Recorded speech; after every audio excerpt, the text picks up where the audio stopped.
Greetings. Welcome to Dr. English's Book Lovers Book Club. I'm Dr. English and I teach English. Last week I reviewed and revisited Suzanne Collins' The Hunger Games, and this week I'm going to revisit a classic. Actually, I consider this the first young adult novel, or what's termed a young adult novel, The Outsiders by S.E. Hinton.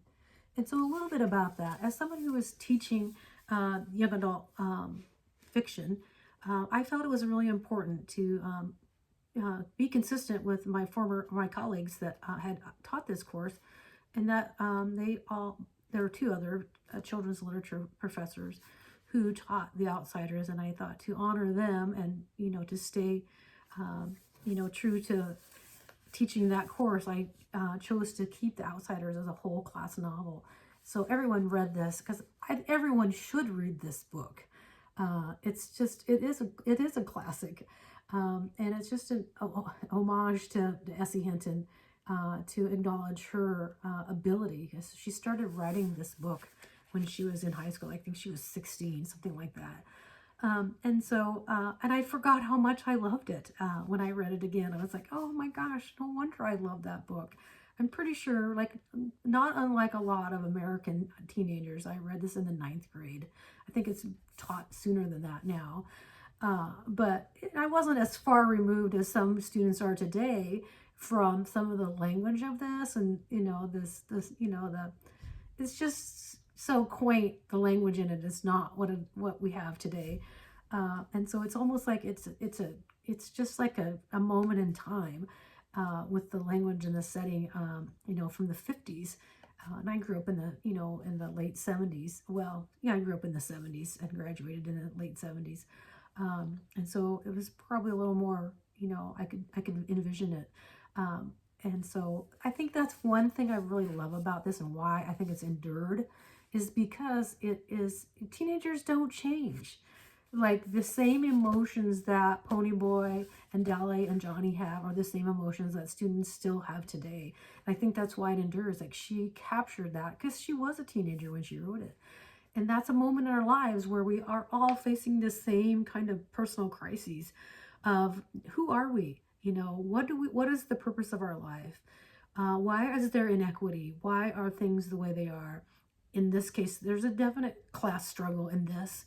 And that hasn't really changed. It's not a class struggle. It might be a race struggle, but it's all about inequity. And these teenagers, they see it and they want to do something about it, or it becomes contentious. And that really hasn't that hasn't changed. I think that's why it's endured, because she really captured the emotions and the emotional intelligence of all of the boys in this, and just in this, that tendency to be cliquish and tendency to have our own tribe in high school. I mean, I taught for 22 years, and I saw it all the time, and I just but the thing I didn't see is I never saw class. Like, what a student wore, or what they had compared to another. Because I was focused on who the student is, like what's going on in their mind, what is their intelligence, what are they feeling, and that is universal. It has nothing to do with class. It has nothing to do with your status in society. But when you're a teenager, all of that really matters. It becomes so difficult for young people. So I think that's partly why this has endured for so long, and it will continue, because she captured those emotions of adolescence so very well. And plus, like I said, I love it in the way that they talk, and how that's preserved a moment in time that, to me, and I know this is an old-fashioned word, it's precious, that it's really withstood the test of time. And so I actually chose this. I didn't want to give spoilers, because there's a part in this book, just as there is in Hunger Games, that breaks my heart. And I didn't read that scene in the Hunger Games, and I'm not going to read that scene in The Outsiders. But this is another moment, and of course I have to share. If there's poetry in a book, I'm going to share the poetry, because I am a longtime lover of all poetry, and so this is the passage I'm going to read from The Outsiders. One morning I woke up earlier than usual. Johnny and I slept huddled together for warmth. Dally had been right when he said it would get cold where we were going. Being careful not to wake Johnny up, I went to sit on the steps and smoke a cigarette. The dawn was coming then. All the lower valley was covered with mist, and sometimes little pieces of it broke off and floated away in small clouds. The sky was lighter in the east, and the horizon was a thin golden line. The clouds changed from gray to pink, and the mist was touched with gold. There was a silent moment when everything held its breath, and then the sun rose. It was beautiful. Golly, Johnny's voice beside me made me jump. That sure was pretty. Yeah, I sighed, wishing I had some paint to do a picture with while the sight was still fresh in my mind. The mist was what was pretty, Johnny said. All gold and silver. I said, trying to blow a smoke ring. Too bad it couldn't stay like that all the time. Nothing gold can stay. I was remembering a poem I read once. What? Nature's first green is gold, her hardest hue to hold. Her early leaf's a flower, but only so an hour. Then leaf subsides to leaf, so Eden sank to grief. So dawn goes down today. Nothing gold can stay. Johnny was staring at me. Where'd you learn that? That was what I meant.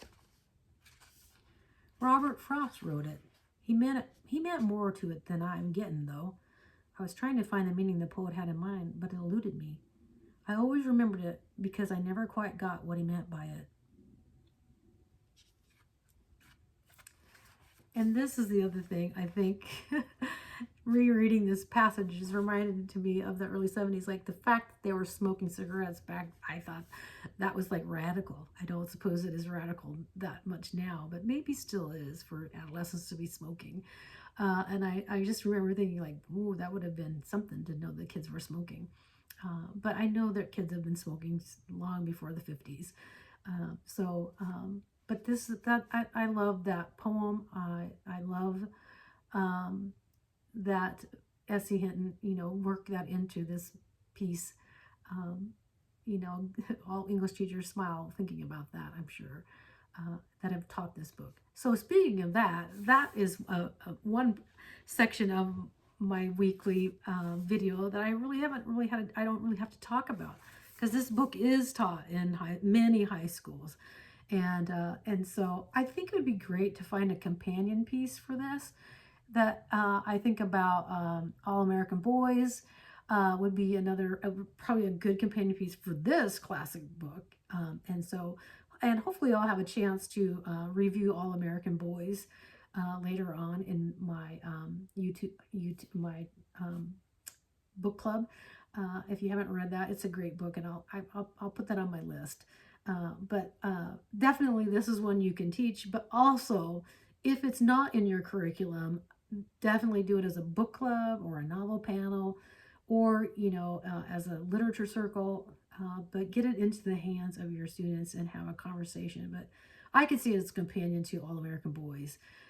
There's probably some other ones. I'll have to think about this for a little bit, but it's one that is just, and then of course, there's, I don't want to, I was never a big fan of showing videos that accompanied a book. But I think that in this modern age, using your social media or technology is actually is very helpful. A lot of learners are visual learners, and so it might be really helpful for them, especially because of not, if you don't understand the historical context of when it was occurring, it might be helpful to show the accompanying film to this. But like I said, I just really want to focus on the language of the text. But I do think many students would benefit from showing the video of The Outsiders. And that's my review of The Outsiders this week. Next week, I will be reviewing a request from one of my subscribers. I will be reviewing Wonder by R.J. Palacio, and I'm not sure I'm pronouncing that right, and my apologies to R.J. if I mispronounced it. I'll try to make sure that I go on to Google and find the very soft-spoken man who is like he's done thousands of videos on pronunciation of names, and I'll make sure I get that correct. It's a book I've not read. I'm really excited that I have my first suggestion, and I'm looking forward to talking to you a little bit more next week about wonder. Thanks for joining me. Bye.